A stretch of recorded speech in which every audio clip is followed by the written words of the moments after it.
네, 오늘도 이어서 새가족반 나가도록 하겠습니다. 네, 원래 새가족반이 4주 과정으로 되어 있는데, 그쵸? 제가 그냥 좀 깊게, 하나하나 이렇게 해서 좀 이렇게 계속 연장이 되고 있어요. 한번 이렇게 쭉, 훑는 것이 좋다라는 그런 마음이 있습니다. 네, 우리 함께 지난주에 야외 예배 드려서 우리가 이제 이거 못했거든요. 다른 말씀으로 나눴는데, 우리 다시 한번, 리뷰하도록 하겠습니다. 하나님의 사랑 계획 1, 뭐죠? 하나님의 창조 2, 사단의 속임수 3, 그리스도의 속량 4, 새로운 피조물. 네, 새로운 피조물. 그리스도인은 새로운 피조물입니다. 그리스도인은 누구인가? 우리가 9가지를 나눴어요. 1, 그리스도인은 누구입니까? 새로운 피조물입니다. 2, 그리스도인은 영생을 가지고 있습니다. 3, 그리스도인은 하나님의 의가 되었습니다. 4. 그리스도인은 하나님의 상속자입니다. 5. 그리스도인은 하나님의 자녀의 권세를 가지고 있습니다. 6. 그리스도인은 사단을 이겼습니다. 7. 그리스도인은 병을 고치고 신성한 건강을 누립니다. 8. 그리스도인은 모든 것을 탁월하게 할 수 있는 은혜가 지혜가 있습니다. 9. 그리스도인은 생명 안에서 왕노릇합니다. 네, 아멘. 우리가 거기까지 배웠습니다. 오늘은 이제 그럼 그리스도인은 이런 존재다. 우리가 그것을 알았어요. 이제 3과인데 그리스도인은 그러면 어떻게 사는가? 어떻게 사는가에 관한 어떻게 새로운 피조물로 기능하며 사는가? 그것에 관한 말씀입니다. 이제 사역에 모든 것이 뭐냐. 이제 사람에게 있어서 가장 중요한 게 뭐예요? 거듭나는 거예요. 거듭나는 거. 예수님을 믿고 거듭나는 거. 이것이 가장 중요합니다. 이 세상엔 딱 2가지 종류의 사람만 있죠. 거듭난 사람과 거듭나지 않은 사람. 사단의 자녀와 하나님 아버지의 자녀. 그렇죠? 2가지 종류의 사람만 있습니다. 거듭나지 아니하면 천국을 알 수도 없고 볼 수도 없고 갈 수도 없는 것이죠. 그래서 거듭나는 것이 가장 중요합니다. 그런데 이제 거듭났다면, 그럼 이제 거듭나지 않은 사람을 만났다면 우리가 복음을 전해서, 그 거듭나도록 하는 거, 그것이 가장 중요한 일이죠. 그것이 가장 큰 투자입니다. 근데 이제 거듭났다면 그 다음에는 뭐를 해야 돼요? 성령을 받도록 우리가 도와야 하는 것입니다. 왜 성령을 받아야 하는가? 오늘 우리가 그것에 대해서 배울 거예요. 그리고 성령을 받았다면 뭐예요? 성장해야 하는 것이죠. 그래서 우리가 성장하도록 도와야 하는 것입니다. 이것이 사실 우리가 하는 사역의 모든 것입니다. 영혼을 구원하고 그리고 성령 받도록 돕고 그리고 성장하도록 돕는 거. 어디까지 성장해요? 그리스도의 장성한 분량까지 성장할 수 있도록 돕는 거. 그것이 우리가 하는 모든 일인 것입니다. 이제 그러면 우리가 이제 구원을 받는 게 중요한데, 거듭나는 게 중요한데, 우리가 질문할 수 있죠. 당신은 구원 받았습니까? 당신은 구원 받았습니까? 거듭났습니까? 우리가 이렇게 질문할 수 있잖아요. 근데 그러면 뭐라고 대답하겠어요? 사람들이? 아니요? 아니면 네? 뭐 이렇게 대답할 거 아니에요? 그럼 모를 수도 있죠. 그러면 이제 거듭났다 하면, 그럼 당신은 어떻게 구원 받았습니까? 우리가 이렇게 질문할 수 있잖아요. 당신은 어떻게 구원 받았습니까? 그럴 때 우리가 느낌이나 어떤 감정이나 그런 것을 보면 어떨 때는 내가 구원받은 것 같지만 어떨 때는 또 내가 구원받지 않은 것 같아요. 근데 그 구원받은 근거가 나의 감정이나 나의 느낌에 있습니까? 그렇지 않죠. 뭐에 있어요? 말씀에 있는 거예요. 성경에 뭐라고 말하고 있어요? 주 예수를 믿으라. 그리하면 뭐예요?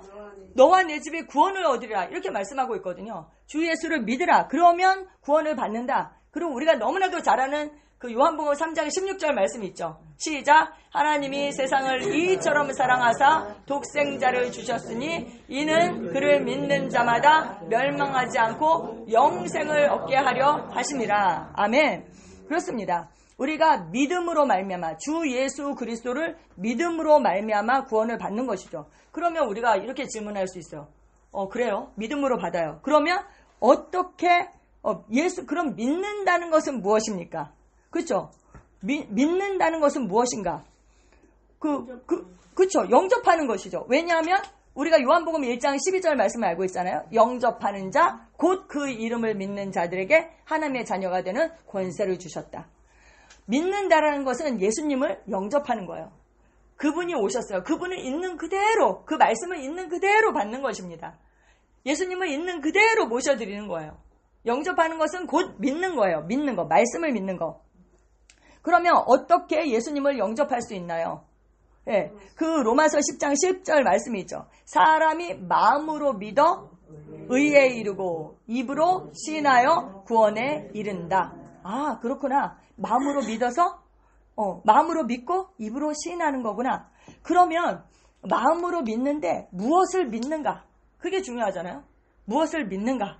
무엇을 믿을까요? 로마서 10장 9절에 있죠. 네가 만일 네 입으로 예수를 주로 시인하며 또 하나님께서 그를 죽은 자 가운데서 살리신 것을 네 마음에 믿으면 구원을 받으리라. 그래서 이 예수님의 부활이 중요해요. 사도행전에서도요, 예수님의 부활을 증거했어요. 그리고 그것을 하지 못하도록 막았거든요. 그래서 예수님이 죽었다는 게 중요한 게 아니라 그분이 죽었다가 부활하셨다. 그래서 우리가 마음으로 믿는 것은 하나님께서 그를 죽은 자 가운데서 살리신 것을, 그 부활을 우리 마음에 믿는 거예요. 그리고 그분을 나의 주님으로 영접하는 것입니다. 아멘. 오늘 우리가 말씀 나눈 것처럼 말씀의 실제에서 우리가 무엇으로 구원을 받았어요? 율법은 우리에게 생명을 줄 수 없었죠. 믿음으로 우리가 하나님의 의를 받게 되었고, 믿음으로 우리가 하나님의 생명을 받게 되었습니다. 거듭나게 된 것이죠. 예배소서 2장 8절은 이렇게 말씀하고 있어요.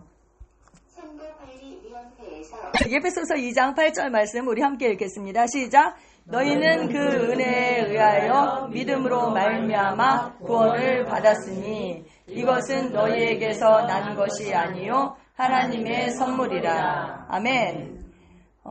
너희는 그 은혜에 의하여 믿음으로 말미암아 구원을 받았다. 뭐로 구원을 받았다고요? 믿음으로 받았습니다. 이것은 하나님의 선물이다. 이렇게 얘기하고 있어요. 그런데요, 여러분 중요한 것이 뭐냐면 갈라디아서 3장 2절 말씀이에요. 구원을 믿음으로 받는 것처럼 성령을 무엇으로 받는가? 성령. 우리 함께 읽겠습니다. 시작. 너희가 성령을 받은 것이 율법의 행위로냐 혹은 듣고 믿음으로냐. 네. 우리가 믿고 구원을 받은 것처럼 성령을 받은 것도 믿음으로 받는다는 것이에요. 이것은 하나님의 선물이에요. 우리의 행위에 근거하지 않습니다. 아멘. 기도를 많이 해야지. 옛날에 소나무 뿌리를 뽑아야지 성령을 받는 것이 아니라, 우리 그 김영광 성도님 우리가 봤잖아요. 예. 그냥 거듭나시고 그리고 바로 교회에 오셔서 바로 그렇게 성령을 받으셨잖아요. 그것처럼 우리가 믿고, 왜냐하면 하나님께서 말씀하셨어요. 그 밑에 누가복음 11장 13절에 시작. 너희가 악할지라도 좋은 것을 자식에게 줄 줄 알거든 하물며 너희 하늘 아버지께서 구하는 자에게 성령을 주시지 않겠느냐. 아멘. 구하는 자에게 성령을 주시지 않겠느냐. 예, 이렇게 말씀하셨어요. 구하는 자에게 성령을 주신다. 그러니까 우리가 당연히 구할 때는 어떻게 해야 돼요? 내가 구하면 하나님께서 당연히 주신다. 주실 것을 믿고 달라고 구하면 주신다. 예, 그리고 믿음으로 받는 것입니다. 아멘. 그런데 왜 성령을 받아야 하는가? 왜 성령을 받아야 하는가? 여러분, 왜 성령을 받아야 할 것 같아요? 우리가 거듭났잖아요. 능력 있는 삶을 살기 위해서. 그 사도행전 1장 8절에 그렇게 말씀하고 있어요. 오직 성령이 너희에게 임하시면 너희가 권능을 받고 예루살렘과 온 유대와 사마리아와 땅끝까지 이르러 내 증인이 되리라. 이렇게 말씀하셨거든요. 그래서 우리가 거듭났어도 정말 능력 있는 그리스도인으로 나타나기 위해서 우리가 성령을 받아야 하는 것입니다. 부활하신 예수님을 봤어요. 제자들이. 그랬다고 그들이 능력 있는 삶을 살지 않았어요. 사복음서에 나와 있는 그 베드로와 성령이 임한 후에 그 베드로는 정말 엄청난 차이가 있죠. 그렇죠? 네, 그래서 우리가 증인된 삶을 살기 위해서, 능력 있는 삶을 살기 위해서 우리가 그 성령을 받아야 하는 것입니다. 누가복음 24장 19절에 보면 볼지어다 내가 아버지께서 약속하신 것을 너희에게 보내리니 너희는 위로부터 능력으로 입혀질 때까지 이 성에 머물라 하시니라 이랬거든요. 능력으로 입혀질 때까지 기다렸다가 그 능력으로 입혀진 다음에 어떻게 하라고요? 온 천하에 다니며 복음을 전파하라 이렇게 말씀하고 있거든요. 그냥 가서 거듭났다라고 해서 가서 되는 것이 아니라 능력으로 입혀질 때까지 이 성에 기다리라. 이 성에서 기다리라. 그래서 그들이 성에서 기다리면서 120 문도가 오로지 기도에 힘쓸 때 성령이 그들에게 임했습니다. 아멘. 아멘. 사도행전 2장 4절 말씀 시작. 그들이 다 성령의 충만함을 받고 성령이 말하게 하심을 따라 다른 언어들로 말하기를 시작하니라. 아멘. 성령 침례를 받고 성령 충만함을 받았어요. 그리고 그 성령 충만함을 받은 그 증거가 뭐로 나타났느냐? 방언을 말함으로 나타났습니다. 방언을 말 안 한다라고 해서 성령 충만을 안 받은 것은 아니에요. 방언을 안 하시면서 지식의 제한을 받는 거죠.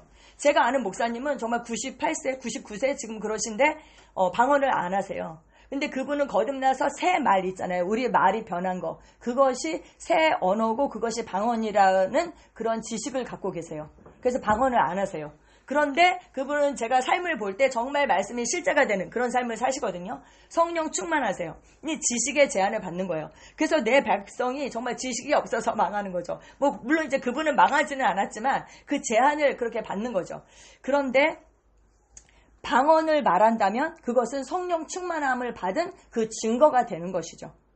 그래서 우리가 성령 충만함을 받는 것에 좀 더 집중을 해야 돼요. 방언을 말하게 돕는 것보다는. 그래서 성령 충만함은 받는 거예요. 근데 방언은 받는다라는 표현이 사실 성경에는 없어요. 성령 충만함을 받았어요. 그래서 내 안에 성령이 계시다라는 것을 우리가 알고 그것을 인식하고 내 안에 충만이 넘쳐 흐르는 그 성령의 말하게 하심을 따라서 말한다. 그래서 성령 충만은 받는 것이에요. 그리고 이른 비와 늦은 비, 그 예를 했잖아요. 비가 오는 것처럼 그렇게 받는 거예요. 근데 방언은 받는 것이 아니라 내 안에 있는 것이 흘러나오는 것이다. 받는 것이 아니고. 근데 우리가 성령 받게 한다 이렇게 표현을 하잖아요. 정확히 말하면 방언을 말하게 한다. 이렇게 해야 하는 거죠. 내 안에 있는 것이 흘러넘친다. 이렇게 말씀하고 있습니다. 사도 바울은 우리에게 말씀하고 있어요. 고린도전서 14장 5절 시작. 나는 너희가 다 방언 말하기를 원하나 특별히 예언하기를 원하노라. 아멘. 사도 바울이 하신 말씀이에요. 다 방언하기를 원하나 특별히 예언하기를 원한다. 여러분, 고린도 14장이 방언장이잖아요. 얼마나 방언이 중요하면 성경이 한 장을 할애해서 방언에 대해서 말씀하고 있어요. 방언에 대해서. 그러면서 끝나면서 39절에 뭐라고 했냐면 방언 말하기를 금하지 말라 이렇게 얘기했어요. 왜냐면 방언이 좀 어수선했나 봐요. 그래서 방언에 대해서 쭉 이렇게 정리를 했죠. 개인 방언에 대해서 그리고 공중 예배 가운데서 어떻게 해야 하는지 이런 것들에 대해서 다 정리를 했어요. 그러면서 방언 말하기를 금하지 말라 이렇게 사도 바울은 우리에게 말하고 있고 그리고 5절에서는 나는 너희가 다 방언 말하기를 원하나 특별히 예언하기를 원한다 이렇게 말씀하고 있습니다. 우리가 방언으로 기도를 하면 어떻게 되는가? 영을 활성화하게 돼요. 우리가 영으로 기능해야 되잖아요. 새로운 피조물의 삶은 나는 영입니다. 혼을 가지고 있고 몸 안에 삽니다. 근데 이게 너무나도 우리가 이제 익숙해졌어요. 이 표현이. 그래서 자극이 안 돼. 그래서 그 최신 전도사님은 그러시더라고요. 나는 영입니다. 몸이 아닙니다. 이렇게 하시더라고요. 몸이 아닙니다. 우리가 자꾸 몸으로 나를 인식하고 그렇게 하니까 나는 영입니다. 몸이 아닙니다. 그 새로운 피조물의 삶, 그 영으로 기능하는 삶, 그 삶을 살기 위해서는 우리의 영이 활성화되어야 하잖아요. 그래서 우리가 방언을 해야 하는 것입니다. 영의 감각을 키워야 하는 것이죠. 모든 것은 어디에서 시작해야 돼요? 영에서 시작해야 하는 것입니다. 그래서 우리가 아침마다 말씀을 실제하기 전에도 방언기도 이렇게 하고 고백기도 하고 이렇게 하잖아요. 그래서 이것이 정말 너무나도 우리의 영을 활성화시키는데 좋다라는 생각이 들어요. 말씀을 받을 때 머리로 받는 것이 아니라 우리의 심령으로, 영으로 그렇게 받는 것이죠. 그래서 그리스도인은 어떻게 사는가? 첫 번째가 바로 성령으로 기도하십시오. 성령으로 기도하십시오. 아멘. 우리 거기 고린도전서 14장 2절 말씀 함께 읽겠습니다. 시작. 방언을 말하는 자는 사람에게 하지 아니하고 하나님께 하나니 이는 알아듣는 자가 없고 영으로 비밀을 말함이라. 아멘. 예, 방언 기도의 유익입니다. 방언 기도의 유익. 예, 영으로 비밀을 말한다. 신비한 것을 말한다는 것이죠. 방언을 많이 말하면 말할수록 그 신비가 드러나서 우리가 알게 되는 것이에요. 내 삶을 향한 그 하나님의 계획이 있습니다. 우리가 기도함으로 하나님과 동역하는 것이죠. 그래서 우리가 방언으로 기도할 때 영적 세계에서 그것이 풀어져서 우리의 삶 가운데 3차원적인 그 세계에 나타나게 되는 것이죠. 그래서 우리가 그것을 알 수 있게 되는 것입니다. 그래서 우리가 열심히 방언해야 되죠. 정말 나를 향한 그 하나님의 계획과 목적대로 살기 위해서 우리가 방언 기도해야 합니다. 그리고 고린도전서 14장 4절 시작. 방언을 말하는 자는 자기의 덕을 세우고 예언하는 자는 교회의 덕을 세우나니. 아멘. 방언을 말하는 자는 자기 덕을 세운다. 오이코도메오라는 그 단어거든요. 덕을 세운다. 집을 짓는다라는 거예요. 자기 자신을 빌드업한다. 그런 뜻입니다. 그래서 자기의 덕을 세운다. 속사람을 세우잖아요. 속사람을 강건하게 하는 것이 바로 방언 기도인 것입니다. 속사람을 강건하게 하는 것이 왜 중요한가? 결국은요, 사람은 자기 속사람의 모습대로 살게 돼 있어요. 우리가 어떤 환경 때문에 좌지우지 되는 것 같잖아요. 그렇지 않아요. 환경이 변하면 모든 것이 다 될 것 같지만 사실 속사람이 변하지 않으면 환경이 변해도 마찬가지입니다. 뭐 일주일, 2주일은 뭐 저기 할 수 있겠지만 그 시간이 지나면 결국은 사람은 속사람의 모습대로 살게 돼 있어요. 내가 속사람이 강건하고 내가 변하면 문제가 아닌 거예요.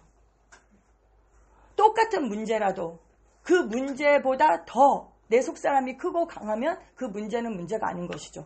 그리고 나에게 통찰력이 있다면 그 문제를 얼마든지 해결할 수 있잖아요. 그래서 우리가 속사람을 강건케 하기 위해서 방언을 말해야 하는 것입니다. 아멘. 사도 바울은 우리에게 이렇게 말해요. 시작. 고린도전서 14장 18절. 내가 너희 모든 사람보다 방언을 더 말함으로 하나님께 감사하노라. 아멘. 사도 바울이 신약 성경에 반 이상을 썼잖아요. 근데 그가 내가 모든 사람보다 방언을 더 말했다.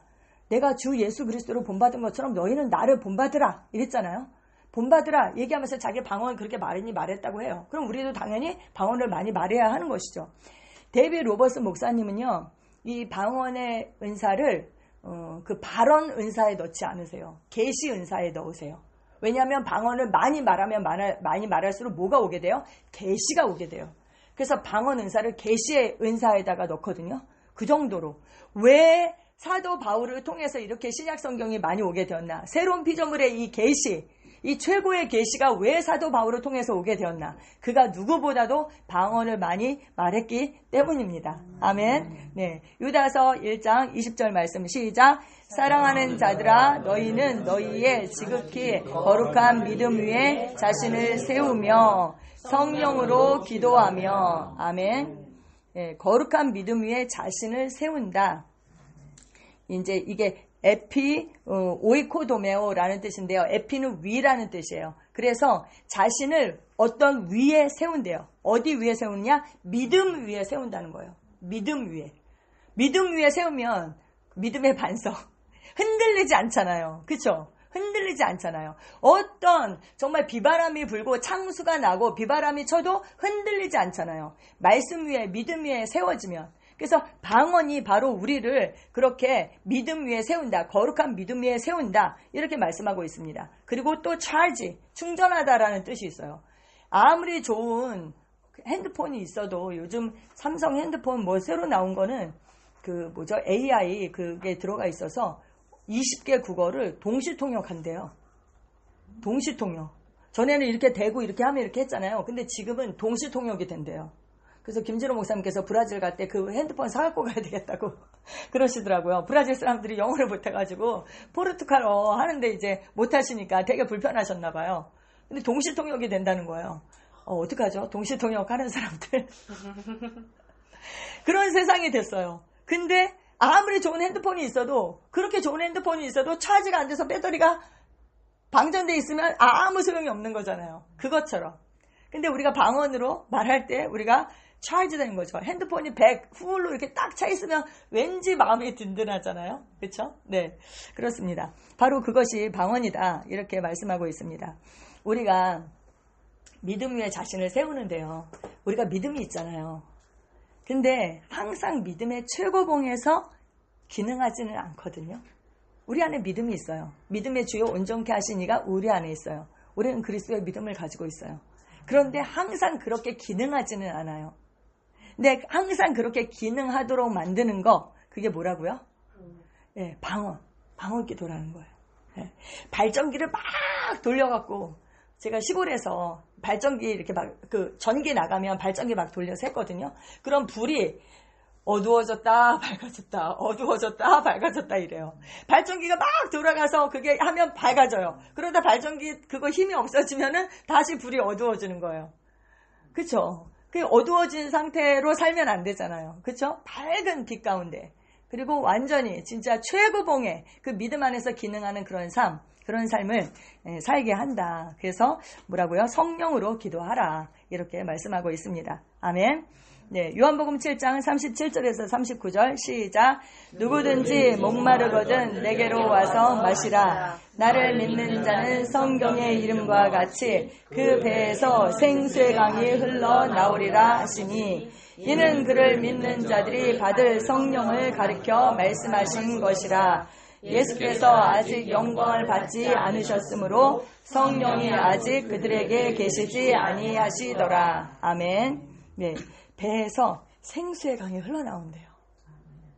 내 중심, 가장 깊은 곳, 그곳에서 생수의 강이 흘러나온다. 그래서 정말 발전기를 돌리듯이, 발전기가 뭐야? 펌프에 더 맞는 것 같아요. 펌프 막 이렇게 하면은 처음에는 그냥 물이 찔꺽찔꺽찔꺽 이렇게 나오다가 콸콸콸콸 이렇게 나오잖아요. 그것처럼 우리가 방언기도 할 때 처음에는 막 힘들잖아요. 끽끽끽끽 거리다가 나중에 정말 깊은 방언을 할 때는 콸콸콸콸 이렇게 생수가 나오는 것처럼 우리가 그것을 상상하면서 그렇게 하면 좋겠습니다. 피곤할 때, 그리고 육신의 소리가 클 때, 오감의 소리가 클 때, 그때 어떻게 해야 된다고요? 열렬히 큰 소리로 방언하라. 피곤해서 자야지. 사실 어제 저도 그랬거든요. 어제 저도 그랬어요. 도저히 막 몇 발짝 더 걸을 힘이 없는 거예요. 근데 그럴 때 사실 제 육신을 꺾고 제가 더 기도했어야 되는데 그렇게 하지 못했어요. 근데 그럴 때일수록 우리가 더 큰 소리로 열렬히 집중해서 방언기도 하면 정말 콸콸콸콸 샘이 솟아오르듯이 그럴 때 꾸정물이 싹 없어지고 맑은 물이 흐르게 되잖아요. 일급수가. 그렇게 우리 합니다. 아멘. 네. 요한복음 4장 14절 말씀 시작. 내가 주는 물을 마시는 자는 영원히 목마르지 아니하리니 내가 주는 물은 그 속에서 영생하도록 솟아나는 샘물이 되리라. 아멘. 아멘. 물을 주면 또 목마르죠. 근데 끝까지 솟아나는 그 물의 샘, 정말 그 물의 샘, 그 영원히 목마르지 않는 그 물의 샘이 어디에 있다? 내 안에 있다. 내 안에. 근데 내 안에 있어요. 근데 그게 흐르지 않으면 소용이 없어요. 근데 그 수문이 뭐라고요? 입이에요. 입. 내가 말할 때에 내 안에 있는 그 목마르지 않는 그 물의 샘이 흐르게 되는 것이죠. 그래서 여러분, 최순애 목사님 늘 말씀하세요. 말하지 않는 그리스도인은 성공할 수 없다. 말해야 돼요. 그래서 옛날에 그리스도인들을 말쟁이 이랬거든요. 그냥 쓸데없는 말을 많이 해서 말쟁이가 아니라, 그렇죠? 말씀과 일치하는 말, 그리고 어때요? 하나님의 말씀과 일치하고 또 방언으로 말하는 거, 고백기도 하는 거, 선포하는 거, 다 말로 하는 거잖아요. 그래서 내 안에 정말 하나님의 말씀으로 충만하고 내 안에 일급수, 그 마르지 않는 그 샘이 있고, 근데 그것이 우리가 말할 때에, 방언으로 말할 때 터지게 된다. 정말 하나님의 능력과 연결되어서 그것이 이렇게 터져 나오는 것을 우리가 상상하면서 해야 되겠습니다. 그래서 전에 제가 그 JM의 소그룹에서 도왔던 어떤 분이 그렇게 얘기했거든요. 내 안에 기쁨의 영이 있잖아요. 근데 그것을 깨닫고 나서 기쁨이 뽀글뽀글 이렇게 올라왔다는 거예요. 뽀글뽀글. 저는 그 뽀글뽀글 이 표현이 너무나도 좋더라고요. 우리가 이렇게 사이다를 이렇게 쭉 부으면 그 기포가 뽀글뽀글 올라오잖아요. 그것처럼 내 안에서 기쁨이 뽀글뽀글, 내 안에서 평강이 뽀글뽀글. 그런데 뽀글뽀글 올라오는 정도가 아니라 처음에는 뽀글뽀글 올라오지만 나중에는 어떻게 해야 돼요? 완전 내 안에 깊은 샘물은 터질지어다. 그래서 완전 샘솟는 기쁨과 평강, 그 어떤 것도 막을 수 없는 그런 기쁨과 평강이 우리 안에서 흘러 넘치기를 축복합니다. 아멘. 그렇게 하기 위해서는요, 여러분, 우리가 생활 중에 방언기도 하잖아요. 운전하면서도 하고, 저도 설거지하면서도 하고, 산책하면서도 하고, 그거 너무나도 중요하죠. 그런데 그렇게 깊은 샘물이 터지듯이 그렇게 되려면 어떻게 해야 돼요? 시간을 내서 열렬히 집중적으로 하셔야 됩니다. 아멘. 그런 시간을 정말 꼭 가지셔야 돼요. 아멘. 그러면 우리가 이제 성령을 받았어요. 그 성령 충만케 됐어요. 받는 것은 쉽죠. 근데 그것을 어떻게 유지하는가? 어떻게 유지하는가? 그것이 예배소서 5장 18절에서 21절에 나와 있습니다. 우리 함께 읽겠습니다. 시작. 술 취하지 말라. 이는 방탕한 것이니 오직 성령으로 충만함을 받으라. 시와 찬송과 신령한 노래들로 서로 화답하며 너희의 마음으로 주께 노래하며 찬송하며 범사에 우리 주 예수 그리스도의 이름으로 항상 아버지 하나님께 감사하며 그리스도를 경외함으로 피차 복종하라. 아멘. 아멘. 아멘. 네. 술 취하지 말라. 이는 방탕한 것이니 오직 성령으로 충만함을 받으라. 아멘. 시와 찬송과 신령한 노래들로 서로 화답하며 너희의 마음으로 주께 노래하며 찬송하며 범사에 우리 주 예수 그리스도의 이름으로 항상 아버지 하나님께 감사하며 그리스도를 경외함으로 피차 복종하라. 아멘. 아멘. 불평 불만하면 어떻게 될까요? 염려 근심 걱정하면 어떻게 될까요? 성령 충만이 빠져나갑니다. 그거는 불신이거든요. 그리고 성령님의 그것과 맞지 않아요.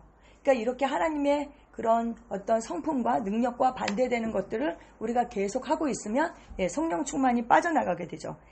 잘못된 생각을 하게 되면 활성화되어 있던 그런 충만들이 빠져나가게 됩니다. 그래서 우리가 다시 또 충만케 해야 하는 것이죠.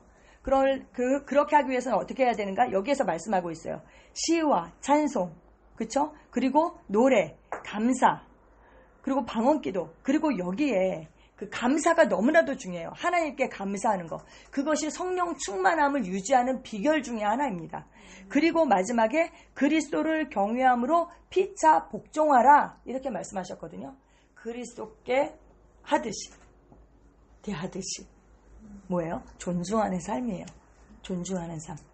남편에게, 아내에게, 권위자에게, 부모에게, 아들에게, 그리고 직장에서 상사에게, 또 고용인에게 어떻게 해야 하는가?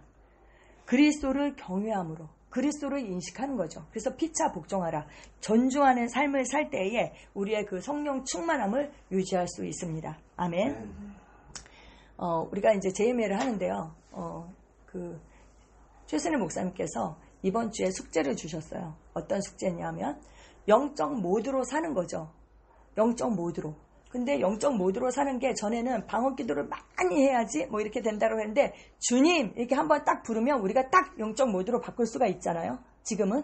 왜냐하면 늘 안테나를 주님께 맞추고 있으니까요. 우리가. 그렇죠? 그래서 주님 한번 하면 바로 딱 바뀌는 거예요. 왜냐면 우리가 그동안 방언 기도를 많이 하고 말씀으로 우리의 생각을 변화시키고 이런 노력을 했잖아요. 그래서 주님 한번 부르면 영적 모드로 딱 바뀌어요. 그래서 그렇게 해서 계속 주님께 안테나를 맞추고 주님을 경배하고 대화하고 교제하고 이렇게 하는 것이죠. 그리고 또 감사하고 시와 찬송으로 우리가 노래하고 이렇게 해요. 그런데 또 이제 우리가 일하면서 일하시는 분들 있잖아요. 일하면서 또 친구를 만나서 또 이제 딱 모드를 놓치면 우리가 세상적인 얘기를 많이 할 수도 있고 직장에서 혼을 많이 쓰잖아요. 어떤 일들을 할 때. 그러면 영적 모드로 있지 않게 되는 것이죠. 그래서 잠자기 전에 하루를 뒤돌아보고 내 통장이 오늘 어떤가. 영적인 것을 플러스라고 했다면 육신의 모드로 있었던 것을 마이너스가 되는 거죠. 그러면 내 통장이 오늘 마이너스인가 플러스인가 이거를 점검을 하라는 거예요. 그래서 오늘 하루는 괜찮았어요. 그냥 잤어요. 내일도 그냥 잤어요. 그 맨날 조금 빠져나가서 마이너스인 상태가 돼 있는 거예요. 그러면 나중에 마이너스인 상태가 어떻게 나타나는가? 최수희 목사님이 이렇게 얘기했어. 짜증으로 나타난다고. 짜증이 아주 그냥 짜증이 팍 늘어. 그리고 불평불만이 느는 거예요. 그러면 내가 지금 완전히 마이너스구나. 이렇게 통장이 바닥이 났구나. 이렇게 생각하면 되는 거죠. 근데 감사가 넘쳐요. 그러면 플러스인 거죠. 그래서 항상 하루를 마감하기 전에 통장 밸런스를 이렇게 체크를 하고 그렇게 하루를 마쳐라 이렇게 말씀하셨어요. 제가 이제 하루는 제가 이렇게 동영상을 찍었어요. 동영상을 찍고 수돗물 세면기에다 수돗물을 이렇게 틀어놓은 그 영상을 제가 이렇게 찍었어요. 그래서 이게 뭘 뜻하는 것 같아? 이렇게 중국 아이들한테 보낸 적이 있거든요.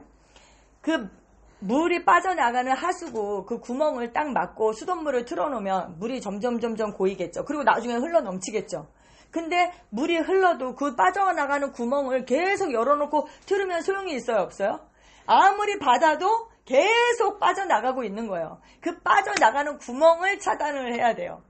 내가 성령 충만함을 잃어버리는 그 구멍이 무엇인가? 내가 어디에서 새고 있는가? 여러분 그것을 좀 이렇게 확인을 하시면 좋겠어요. 그래서 그거를 차단하고 나는 성령 충만을 받고 그래서 흘러 넘쳐서 정말 내 세상에 영향력을 미치고 그 샘물로 정말 목마르지 않게 하는 그 샘물로 우리가 다른 사람을 먹이고 그렇게 할 수 있고, 그리고 또 구원의 샘에서 우리가 이제 물을 길어야지만이 실제 그 물을 마시고 다른 사람도 마시게 할 수 있잖아요. 우리가 구원을 받았어도 실제 그 구원의 유익을 누려야 되잖아요. 그래서 그 물을 길어내고 다른 사람에게까지 그렇게 마시게 하는 여러분과 제가 되기를 축복합니다. 아멘. 그래서 이번 주 한 주 숙제를 드릴게요.